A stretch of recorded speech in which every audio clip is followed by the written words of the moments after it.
利路亚！我觉得我们真是蒙恩的一群。刚才在敬拜的时候，看到耶和华的精兵，耶和华尼西，他是我们的旌旗。我想到我们是耶和华的精兵，我们必须要顺服，要听从命令。所求于军队的，就是要服从。我看到撒拉佛在我们中间飞行，然后他拿着炭来烧我的嘴，来烧我的嘴。我知道我是不洁的人，嘴唇不洁的人，都住在嘴唇不洁的人中间。感谢主，在以赛亚书第5章，我想，神既然有这样的启示，我们就来看看这个经文。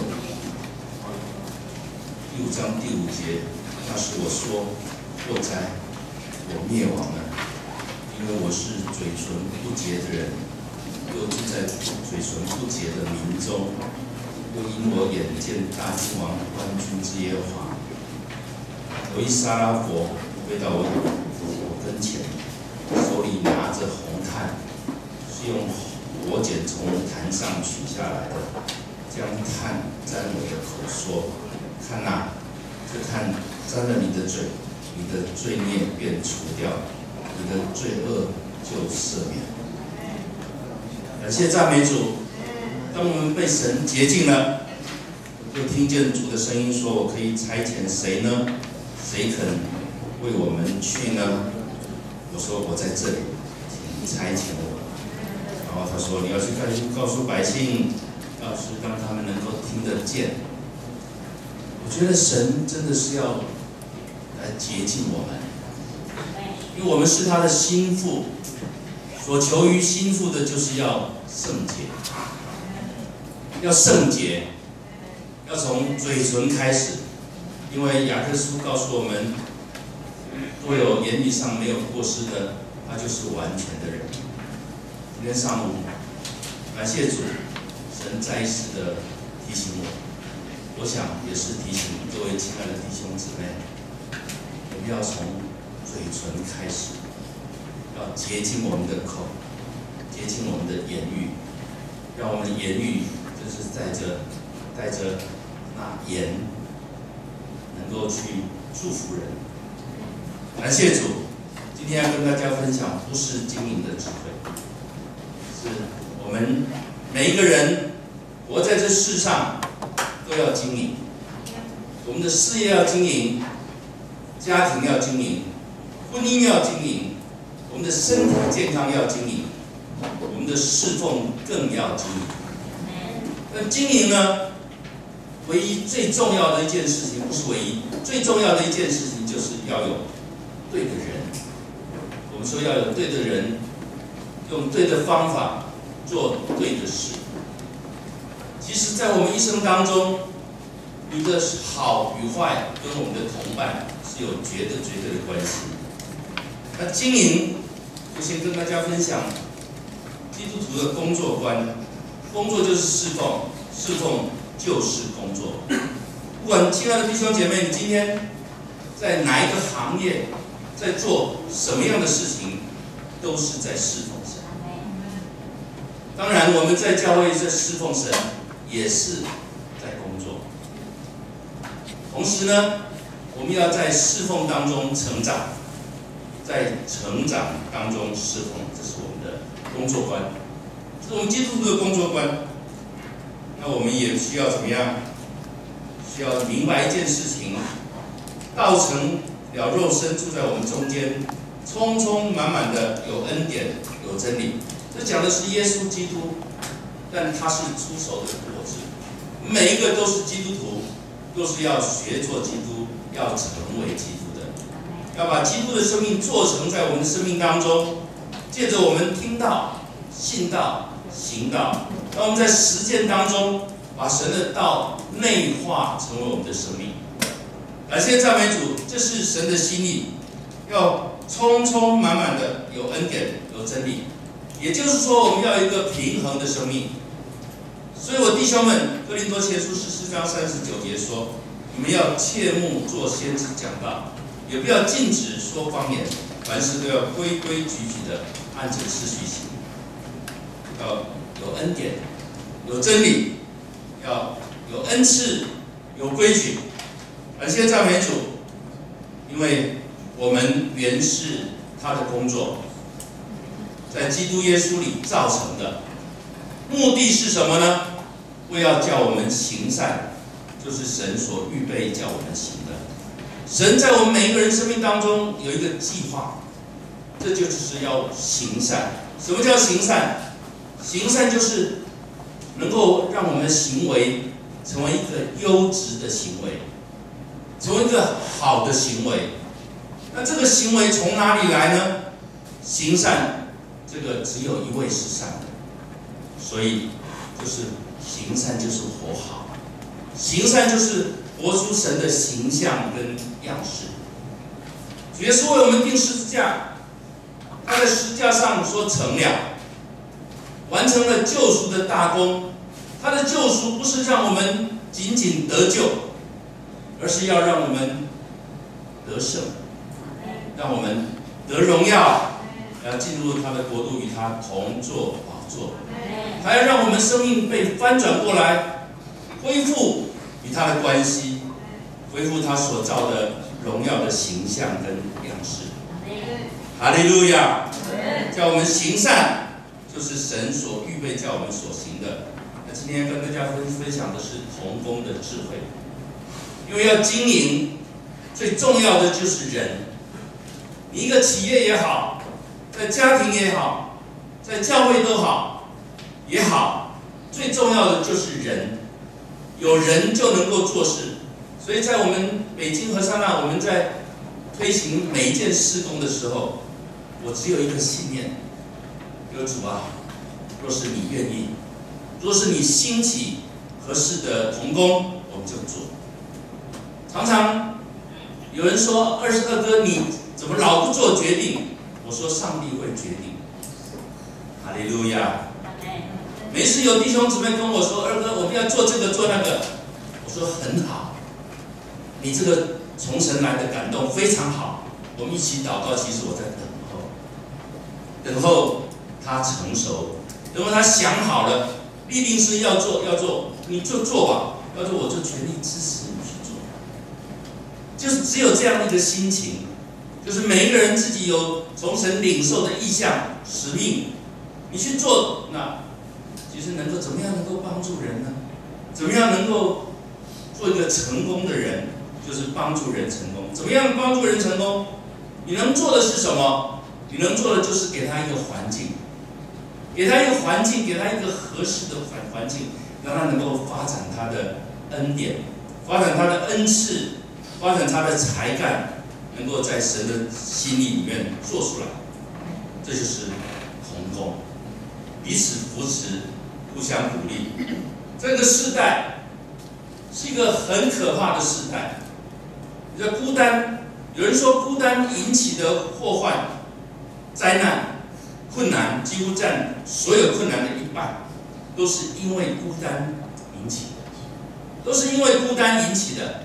在这社会上有很多的新闻，比如说有一个女人，丈夫走了，带了3个孩子，过的日子过得很困难。有一天发现她带着3个孩子自杀了。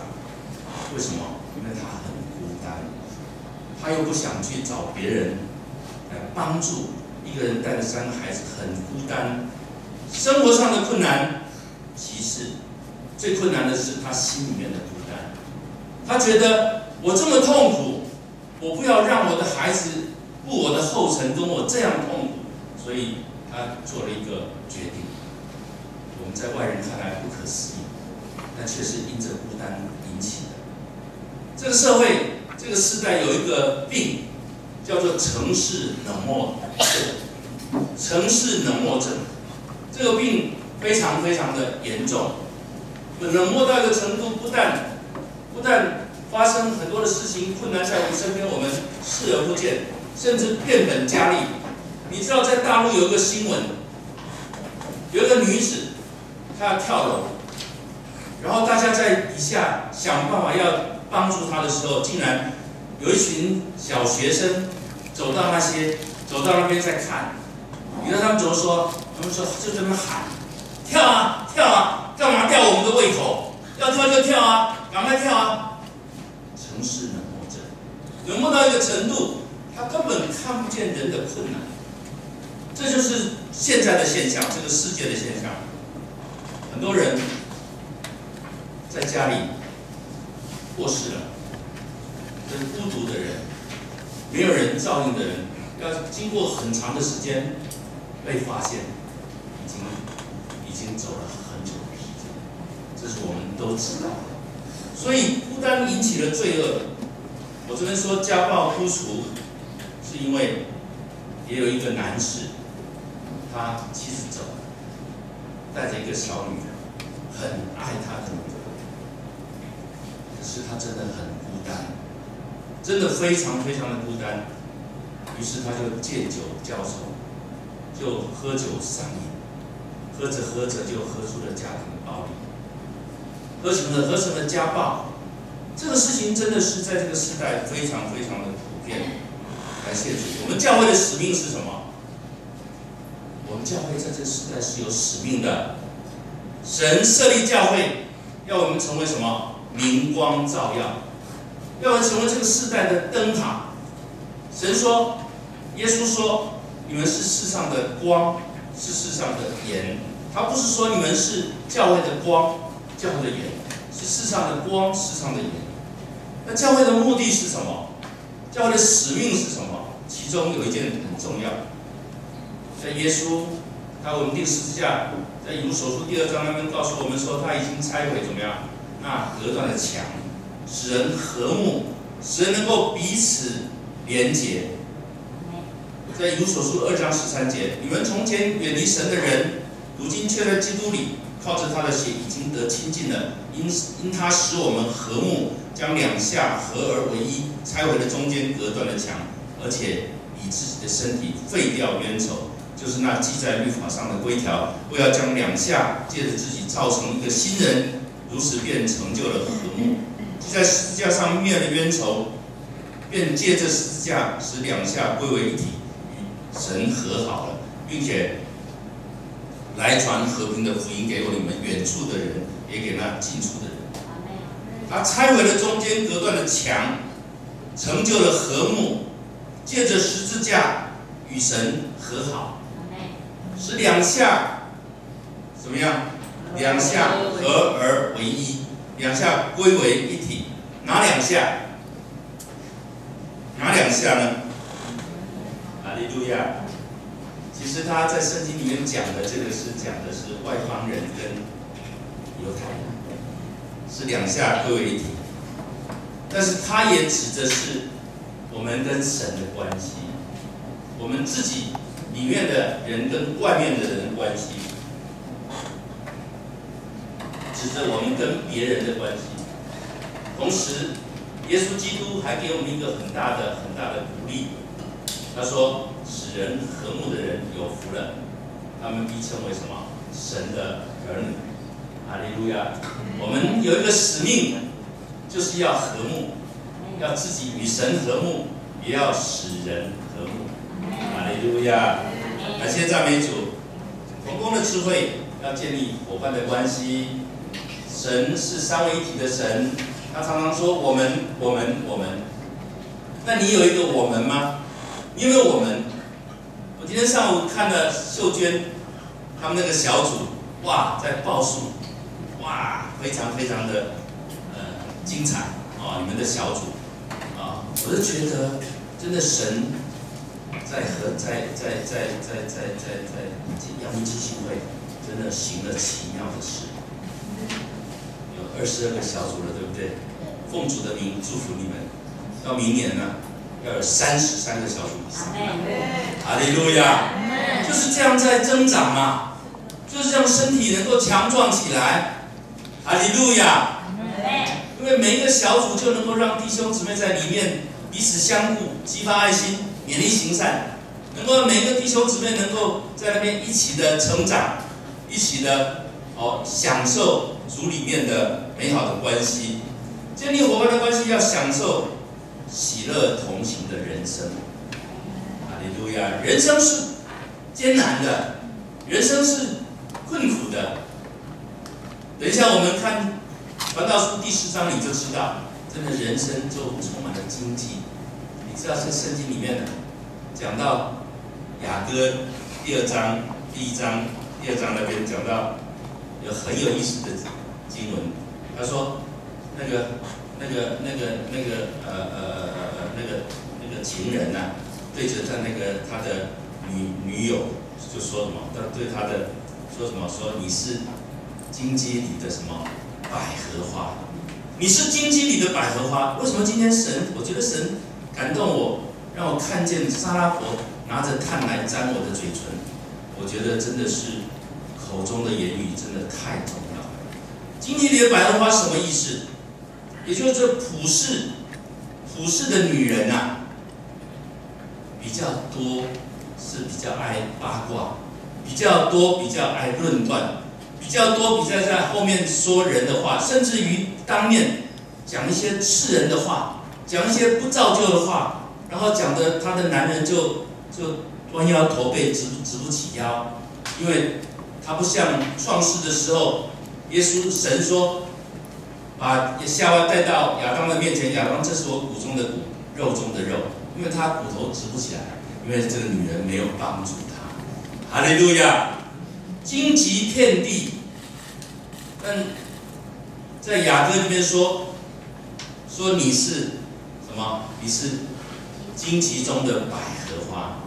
也就是说，我们基督徒，当我们被耶稣基督拣选了以后，我们是他的心腹，他是我们的良人。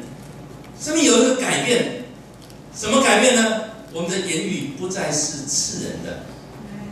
所以以赛亚书也告诉我们说，要用松树来代替荆棘，也就是说，要用赞美来代替一切的论断。感谢主，这样我们的人生会不一样，能够跟同伴一起走，能够享受同行、喜乐同行的人生。我们一起来读今天的经文，传道书第4章1到16节，请大家一起来读，请。我有短念，见日光之下所行的一切欺压，看啊，受欺压的流泪，也无人安慰；欺压他们的有势力，也无人安慰他们。因此，我赞叹那早已死的死人，胜过那还活着的活人，并且我以那未曾生的，就是未曾见过日光之下饿死的，比这2万人更强。我又见人为一切的劳碌和各样一条工作，就被吝啬嫉妒，这也是虚空，也是捕风。因为人抱着手吃自己的肉，满了1把，得享安静；强如满了2把，劳碌捕风。我又转念，见日光之下有一件虚空的事，有人孤单无二，无止无休，竟劳碌不息，眼目也不以钱财为主。他说：“我劳劳碌碌，刻苦自己，不享福乐，到底是为谁呢？这也是虚空，是其中的劳苦。2个人总比1个人好，因为2人劳苦，同得美好的果效。若是跌倒，这人可以扶起他的同伴；若是孤身跌倒，没有别人扶起他来，这人就有祸了。再者，2人同睡，就都暖和；1人独睡，怎能暖和呢？有人丰盛，孤身1人，若2人便能抵挡他。3股合成的绳子不容易折断。贫穷而有智慧的少年人，胜过年老不懂大见的愚昧王。这人是从监牢出来做王，在他国中生来便是贫穷的。我见日光之下一切行动的活人，都跟随那第2位，就是那起来代替老王的少年人。他所治理的众人，就是他的百姓，多得无数。在他后来的人尚且不喜悦他，这真是虚空，也是捕风。你到神的殿要谨慎脚步，因为献祭，他们本不知道所做的是恶。主，我们来到你的面前，你帮助我们进前来听，注意的听。哦，主啊，你说那顺服胜过献祭，顺从胜过那公羊的脂油。主，我们就是来到你的面前，我们愿意打开我们心中的耳朵来听你的话语。谢谢你，荣耀都归给你。祷告奉耶稣基督的名，阿门。哈利路亚。这段经文很有意思，把它分3段，第1到6节一段是孤独的痛，然后7到第12节是同伴的祝福，13到16节一直到第5章的第1节是同工的智慧。孤独的痛苦，因为在这个世上有一个困境叫做救人难以摆脱的困境，而这是我们的老我在我们里面，让我们没有办法摆脱，以致会落入困境当中。同伴的祝福是人生无可取代的、无可替代的需求。那么同工的智慧呢？其实你要想要好，除非你有一个重生的人，除非你有一个新人，否则按着我们的旧人是不可能的。我敢很断言说，按着我们的旧人是不可能的。感谢赞美主，这是新人才能达到的地步。然后同工作的智慧是以和为贵，以和为贵就是优先啊，对不起，这个优写错了，是优先目标。那我们就来看第1段第4章的第1节到第3节，这边提到孤独的痛苦，救人难以摆脱的困境是这一段。然后这里讲到互相欺压的痛苦，无人安慰的哀伤。我有转念，见日光之下所行的一切欺压，看哪，受欺压的流泪，且无人安慰；欺压他们的有势力，也无人安慰他们。我有转念，其实神真的很希望我们常常的转念，因为我们常常落入一种光景，就不能够自拔，陷到一种情况的时候就转不过来。所以要你眼睛从日光之下转向日光之上，要你心思意念做调整。怎么调整呢？按着自己的旧人调来调去，还是那些，你就要从神的话，从神的灵去调，你就会看见日光之下，虽然一切是这么艰难，但是会看到穿过云层，看到日光之上，那神的国度，那神的灵，那神的祝福，在神里面的真实。哈利路亚！请问没有受过欺压的举个手，有没有人没受过欺压？或者是不好意思举手？哈利路亚！那我再问一个问题，有没有人没有欺压过别人的？有没有？这里告诉我们，这2等人都需要受安慰。2等人都需要受安慰。我们常常看见那些被欺压的，很需要受安慰，却不知道那欺压人的，其实心里面也是非常非常痛苦。我们看不见，而且我们真的是有时候也不容易看见这样的事情。哈利路亚！就是对立的关系，没有人安慰，这个普世的现象。那这段告诉我们说，孤独带来的痛苦，这是救人难以摆脱的困境。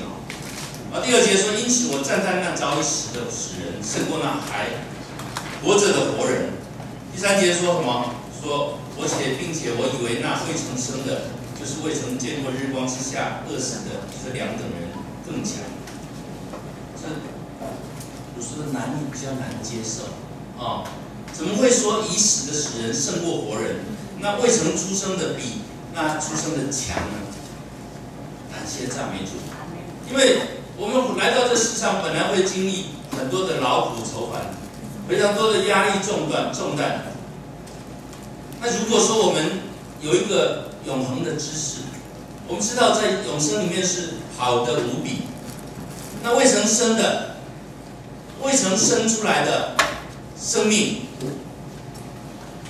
它在哪里？结束了以后在哪里？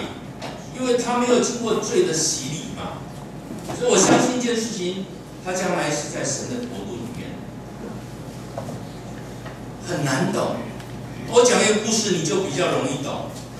当大卫王犯了罪，然后跟拔示巴结婚了，害死了乌利亚，他生了一个孩子，这个孩子刚出生就得了重病，得了重病，那个大卫王怎么办呢？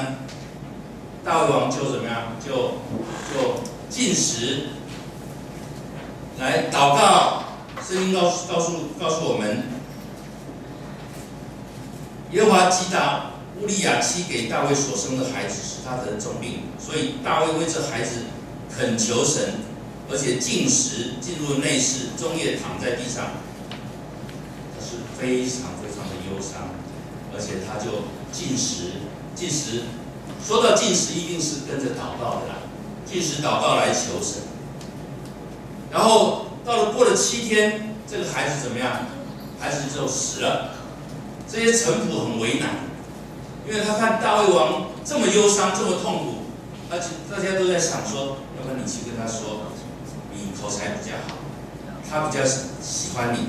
大家在想到底怎么样跟大卫王说。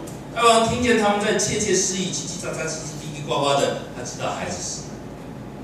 然后他的反应是什么？圣经告诉我们说，他就从地上起来，沐浴、抹膏、换了衣裳，进耶和华的殿敬拜。他先敬拜，然后呢，回宫吩咐人摆饭，他便吃了。臣仆就很奇怪，他说：“你所行的是什么意思？孩子活着的时候你禁食哭泣，死了你倒起来吃饭。”他会说：“孩子还活着，我禁食哭泣，因为我想，或者耶和华怜恤我，使孩子不死，也未可知。孩子死了，我何必禁食？我岂能使他返回呢？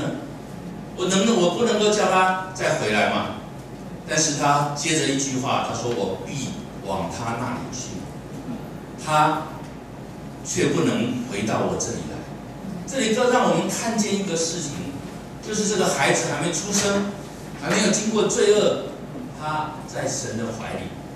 如果从永恒的角度来说，跟你在世上还有在这罪恶的当中，在嘴唇不洁的人当中，要维持自己的生命，然后能够达到神的满意，让自己能够有把握进到神的国度。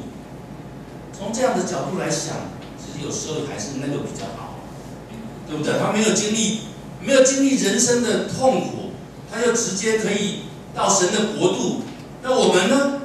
我们在这世上，在罪恶当中，我们想要不沾都不行啊！这世上的风俗，这个天空掌权的，运行在我们心中的邪灵，还有今世的风俗，还有肉体的情欲，哇，四面包围，把我们团团围住。我真的好苦啊！保罗说的，我真的好苦啊！哈利路亚！我想做的我做不到，我不做的我却去做，这是我们的光景。所以未曾已死的使人胜过活人，未曾出生的比他们强。我想我能够这样就能够理解活在这世上实在是有困难。自从吃了善恶树以后，实在是有困难。我们继续来看一个恶性竞争的痛苦，嫉妒寂寞的悲哀。我又见人为一切的劳碌和各样灵巧的工作，就被邻舍嫉妒，这也是虚空，也是不空。这里讲到就被邻舍嫉妒，其实它原文是他嫉妒邻舍，有这样的意思，就嫉妒来嫉妒去啦，就是彼此嫉妒。人活在世上，岂不是都是这样嫉妒来嫉妒去吗？人为一切的劳碌各样的灵巧的工作，就被邻舍嫉妒，因为常常自己比较优秀，自己比较努力，比较认真，又觉得自己什么都比人家好，可是结果他就比我好，心里面开始不满意，开始不平衡。感谢主，我们有一句话说：你要羡慕，不要嫉妒。羡慕是什么？觉得他这样好，我也希望能够这样。嫉妒是他凭什么这样？他没比我好，他凭什么这样？那嫉妒是什么？箴言14章告诉我们，嫉妒是骨中的朽烂，嫉妒是骨中的朽烂。我们又存着嫉妒的心，哪怕你去努力做得再好，那里面还是从里面烂出来，从里面烂出来。嫉妒是一个普世很正常的情绪，人活在最终，这个情绪是非常非常普遍的。感谢赞美主，今天借着经文来提醒我们这是要存着祝福的心，而不是嫉妒的心。这里告诉我们说，嫉妒的痛苦好像虚空捕风，也就告诉我们虚空什么意思？虚空不实嘛，不实就不能够满足。捕风什么意思？就是抓，捕风你捕得到吗？你抓不到，抓那抓不到的东西。但捕风还有一个意思更重要，捕说明它破。风是什么？在圣经里面，风跟灵是同一个字，这是破的灵，是一个痛苦的灵，是一个痛苦的生命。所以，当你落在嫉妒里面的时候，你是会形成一种痛苦的生命，就像捕风一样，你的灵破了，要捕得起来吗？捕不起来。感谢赞美主，说这也是虚空，也是捕风。有时可以看见，让我们看见一件事情，嫉妒真的是非常非常使生命痛苦的事情。然后第5节说，愚昧人抱着手吃自己的肉，什么意思？他意思就是浪费生命，一事无成。他不做事嘛，抱着手怎么做事情？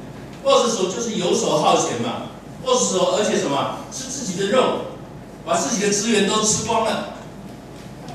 吃光以后还吃谁？吃爸爸，吃妈妈，这个啃老族、拼老族，还有什么族？反正拼老族、拼叫拼老族的拼爹族，要拼爹的话，其实基督徒最厉害，因为谁的爹比你的爹厉害，对不对？而且你爹很爱你。哈利路亚！他既把他的儿子都给了你，还有什么不能给你的呢？所以你尽量拼吧。人家说拼爹，说你没跟我没得拼。我的爹是创造宇宙万物永生神，而且他非常爱我。感谢赞美主。总是这里告诉我们说，不要像愚昧人抱着手吃自己的肉。那你要拼爹，你也得自己尽自己的责任嘛。要勤劳。要勤快，要殷勤，圣经告诉我们很多。然后第6节说，满了一把得享安静，强如满了2把劳碌苦风。满了2把，还会劳碌苦风吗？还是不满足吗？还是痛苦吗？其实他说的是一个知足感恩的心，是一个知足感恩的心。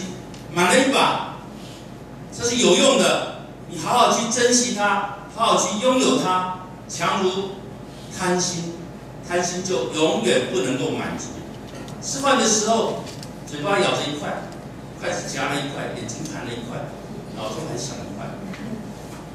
经常人都是这样，人经常会这样，它只是一个行为，总是告诉我们说，这个救人难以摆脱的困境，就是不满足，就是游手好闲。浪费生命，就是爱嫉妒，这都是虚空，这都是普通。然后第2个，我们来看同伴的祝福。同伴祝福也先从负面的引述，因为传道书有人说它是一本非常消极的一本书，其实它是让我们从看清楚真相，然后慢慢的去调整方向，让我们从日光之下转向日光之上，去寻求。我有转念，他有转念了。感谢赞美主，我们以后来练习一个叫做常常转念。当你的念头停留在一些不好的事情上时，你要赶快这个字要进来。我有转念，我要转念，我要把念头转向神。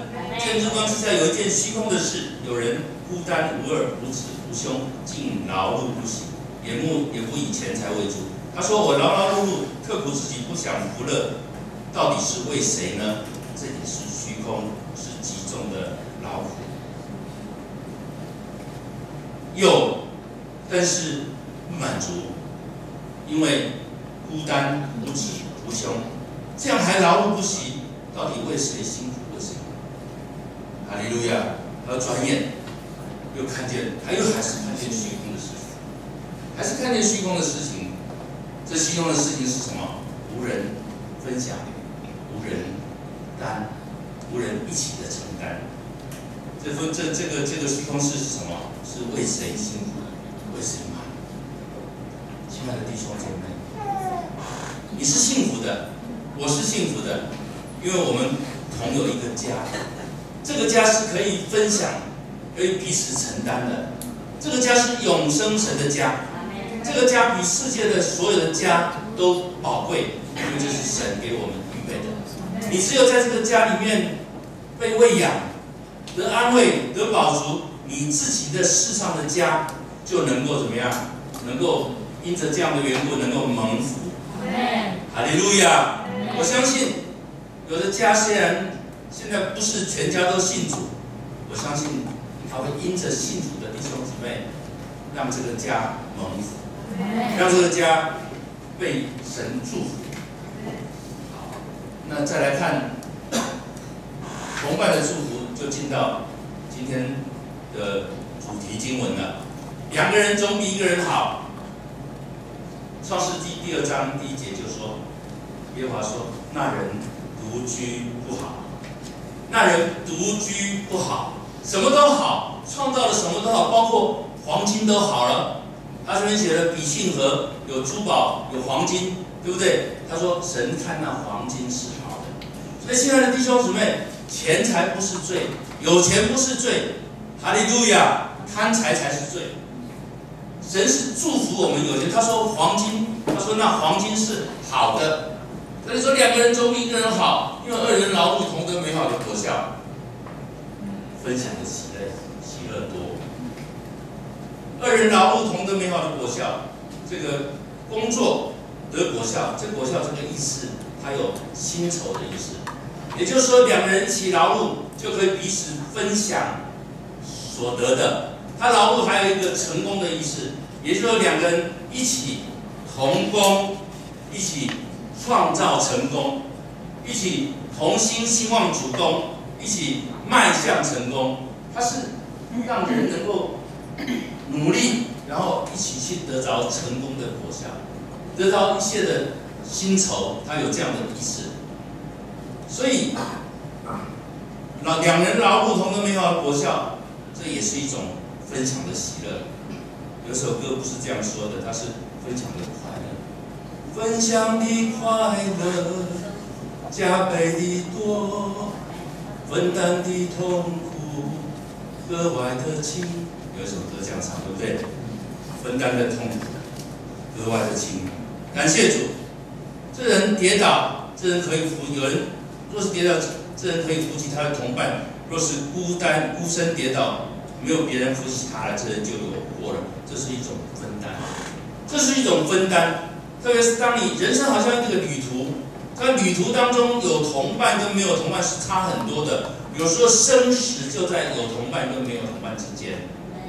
你如果不小心跌倒了，没有人把你扶起来，你可能就完了。你知道二嫂，我的岳母二嫂的母亲，她在嘉义老家，就是因为跌倒了，没有人马上去照顾她，结果就走了。当然她年纪很大了，80几岁，跌倒了，没有人把她扶起来，这人就有祸了。再者，说那人独居不好，那独行呢？独行好不好？独行好不好？独行肯定不好。特别基督徒啊，没有单独的基督徒。我的概念，那侍奉神的是不能够独行的。耶稣差派门徒出去也是两个的出去嘛，要彼此照顾，要彼此扶持，有快乐要一起的同享，有困难要一起的同担。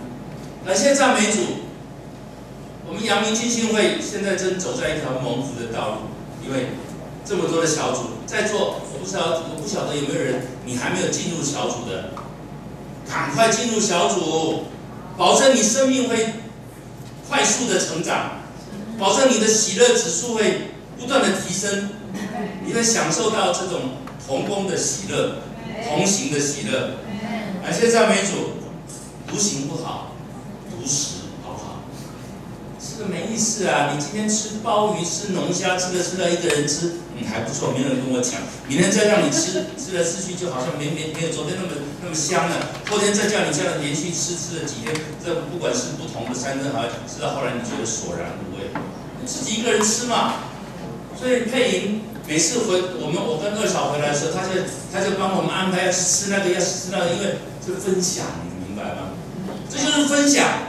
哦，有时候他们要去之前，去北京之前，二嫂就会安排了。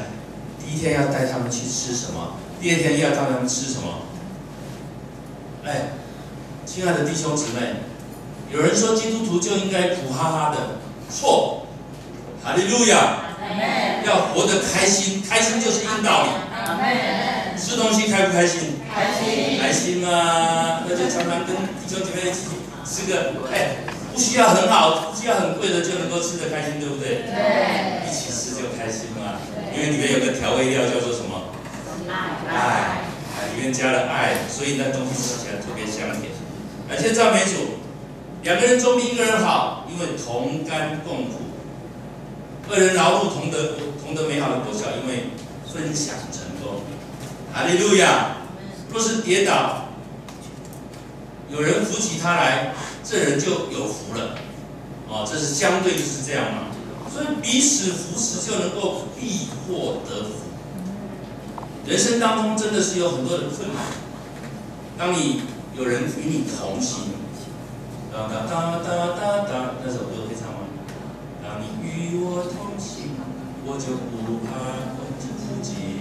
哒哒哒哒哒哒，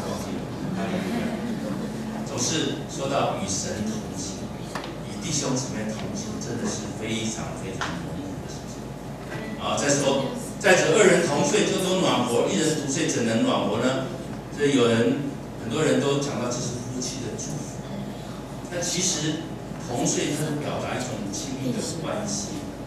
同睡是讲到你可以暖和，暖和是包括肉体的暖和跟心灵的暖和，可以一直陪你睡觉，一直陪伴你一直到老，这叫做老伴。夫妻就是老伴。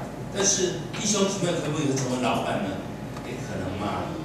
成为一直的陪伴，那以夫妻的祝福来说，那真的是极大的祝福。然后接着讲到，若二人便能抵挡三股合成的绳子，不容易折断，从1到2，2到3，这怎么会变成3呢？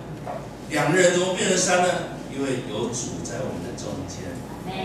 它就是3股绳合成的绳子，那中间那一股最重要的那一股是软的，它能够把钢印，你知道那个钢索知道吧？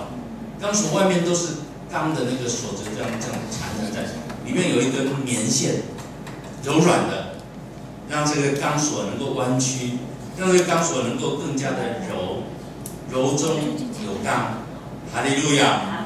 我昨天那个青少年，昨天的第一堂聚会，我就很有感动，因为我发现这些年轻人真的是比以前进步太多了。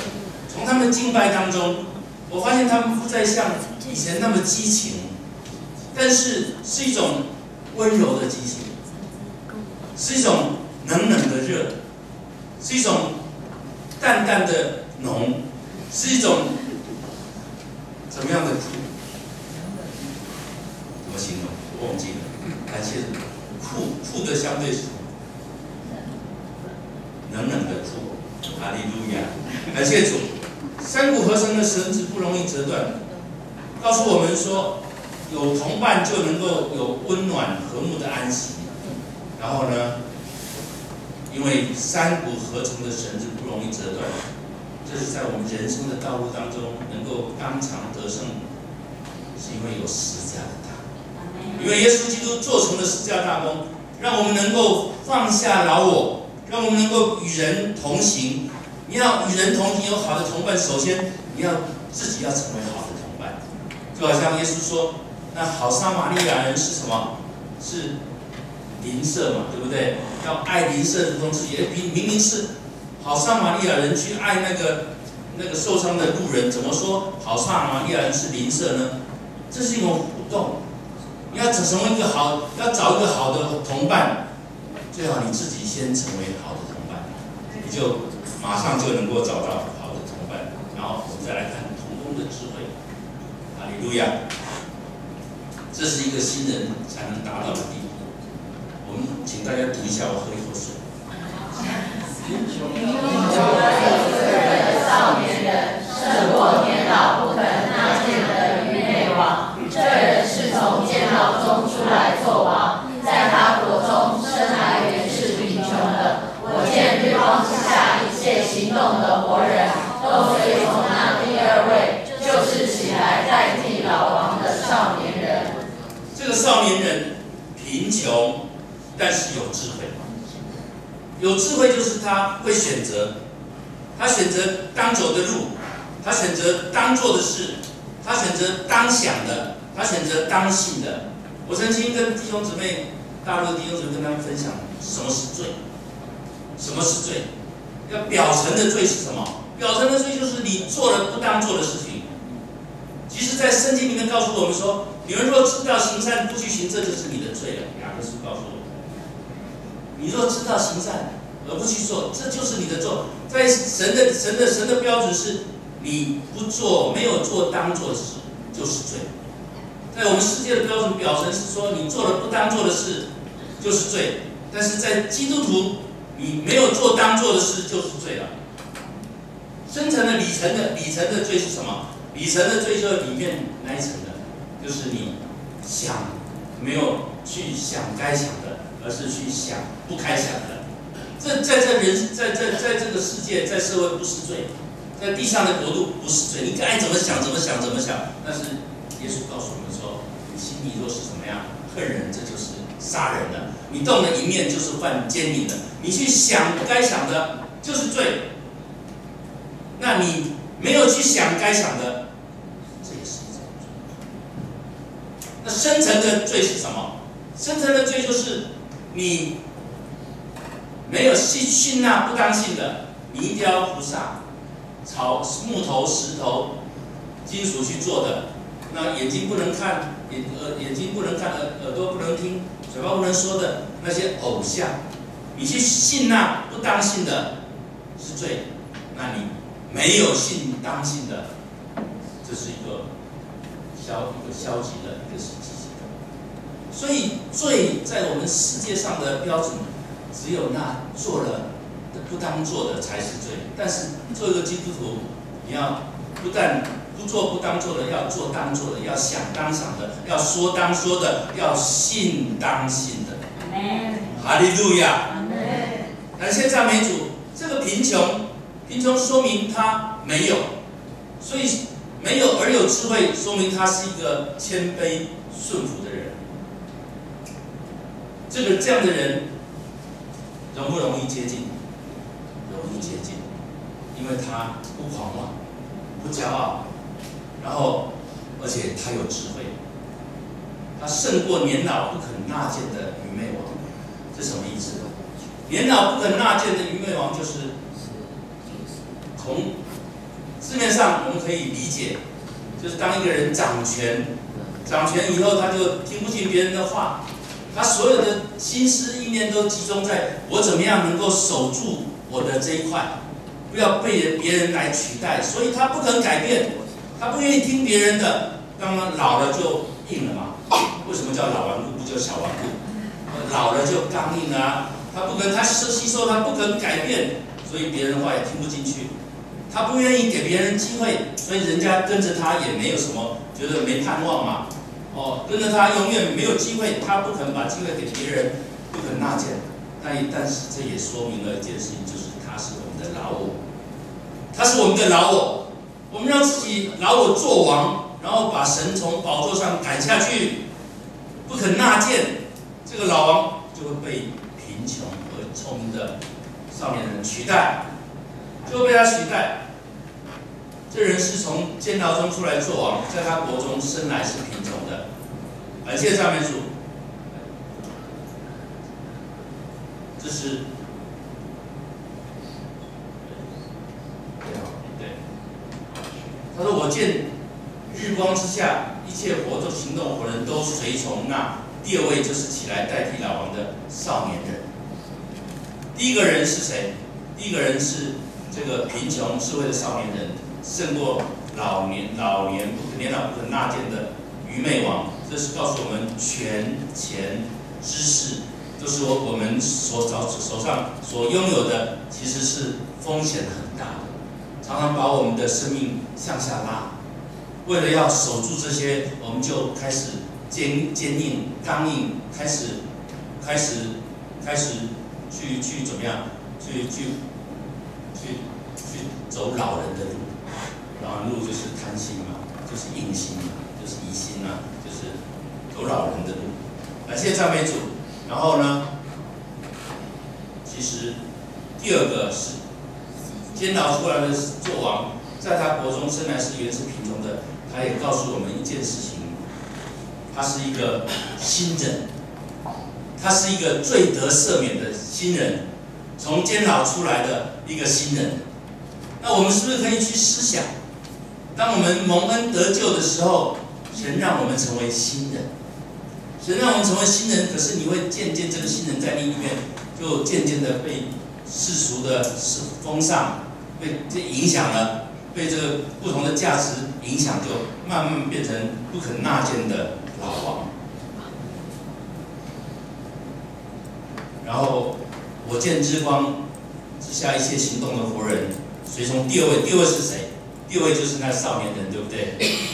因为当然好啊，当然大家愿意跟他，就像国民党现在，他就是那种不肯纳谏的老王。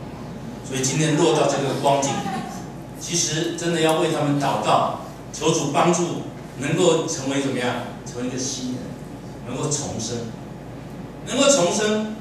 若是经过了这些教训，我觉得没有主的道啊，我觉得真的政坛上还需要有一些基督徒去啊，能够让他们明白这个道理。那这个年轻人就是因为谦卑、上进、有智慧，他就取代了老王。哈利路亚！就取代了老王，那他所治理的众人，就是他的百姓多的无数。哇，你看很光彩的，对不对？很荣耀的，很辉煌了。在他后来的人尚且不喜悦，为什么？为什么又不被喜悦了？因为他又走老路了嘛。人就是这样，人生这样周而复始。当你开始贫穷有智慧的时候，是一个样子。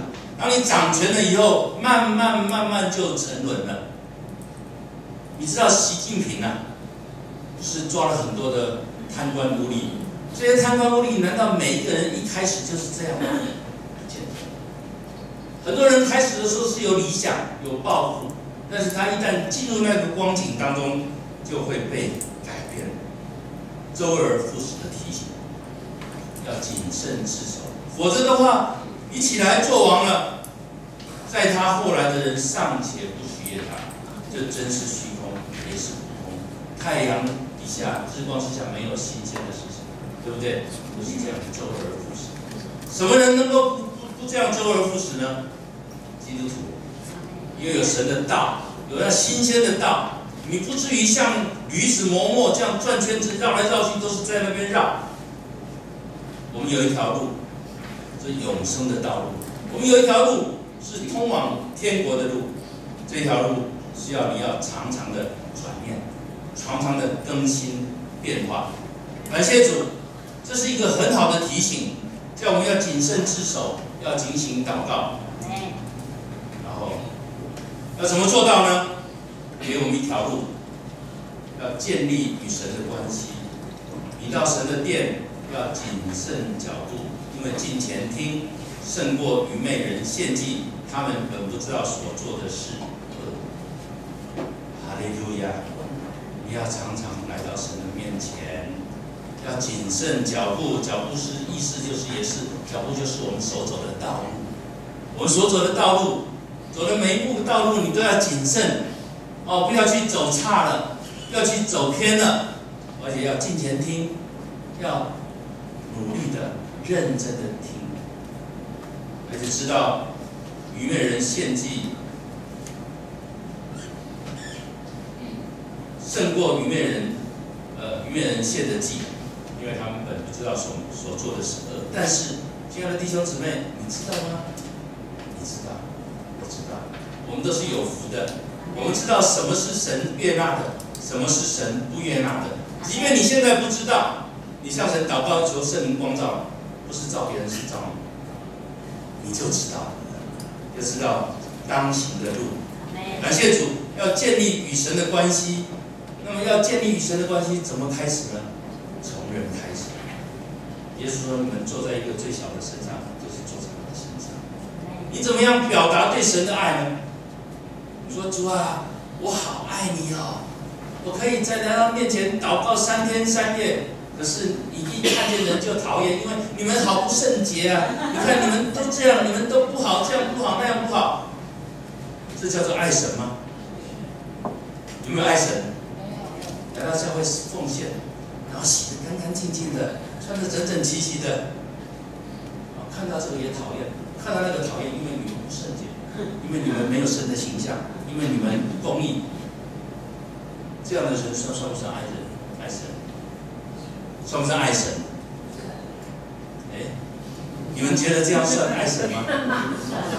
不算哈。爱神就是爱你身边的人嘛，对不对？对。爱你身边的人就是爱神，对不对？对。对，请说阿门。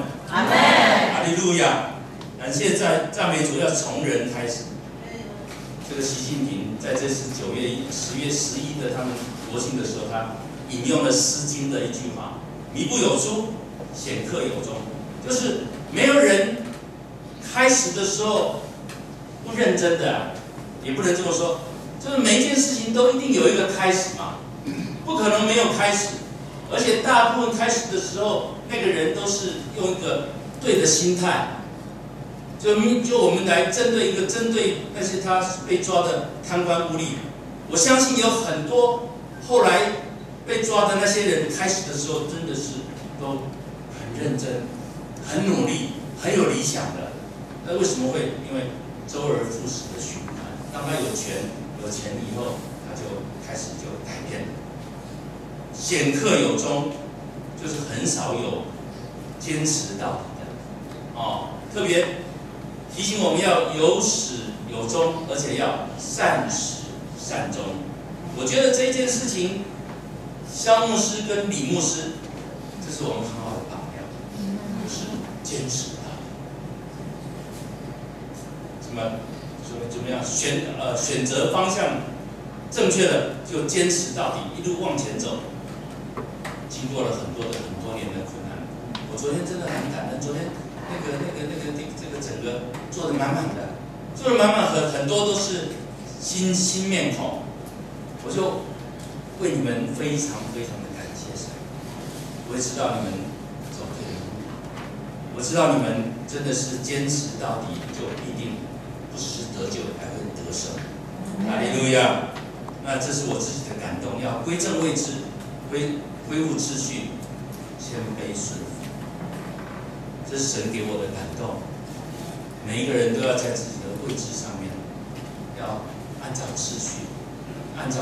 你想，若是没有按照秩序，神创造宇宙万物，它的四周的季节跟耕地都有秩序。你说我这春天的时候，我就要怎么样？要穿着那个叫什么？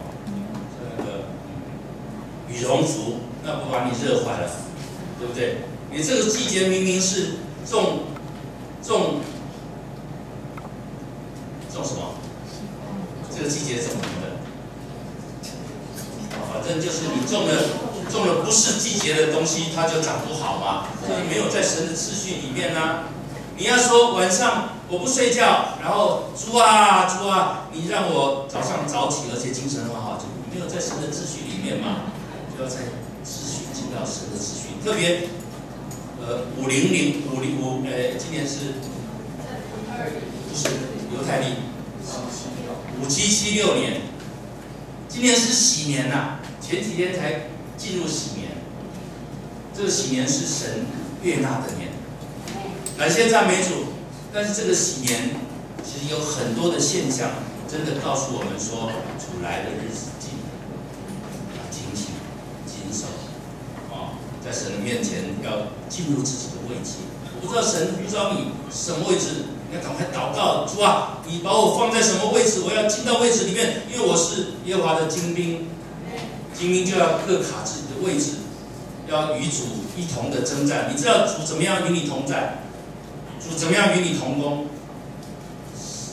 耶稣说：“你们要去传福音给万民听，奉父子圣灵的名给他们施洗。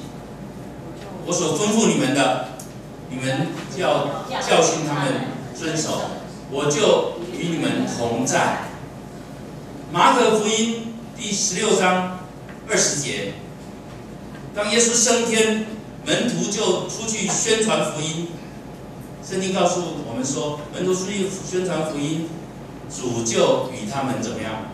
同工，同工，哈利路亚，并且用神迹证实他们所传的道，这是同行、同在、同工、同行。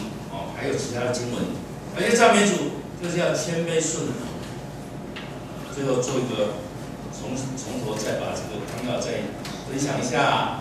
人生是有孤独的痛苦，是一种救人难以摆脱的困境，因为互相欺压、无人安慰，因为恶性竞争、嫉妒、寂寞。要有同伴的祝福，是人生无可替代的需求。孤单劳碌，没有喜乐的人生，但是因为有同伴、有同行之伴、有同工之伴、有同睡之伴，所以可以建立同工，可以进到人生的祝福里面。那同工也需要有智慧，要看到愚昧老王的预表，要与人同工，也要看见贫穷少年的启示。我们要贫穷的人有福了，对不对？要虚心，要虚心，而且要向神求，主啊，你就是我的智慧，你就是我的力量。感谢主，与人同工就是要到神前来聆听，常常的到主的面前。那主的面前在哪里？难道只有教会是主的面前吗？耶稣怎么说？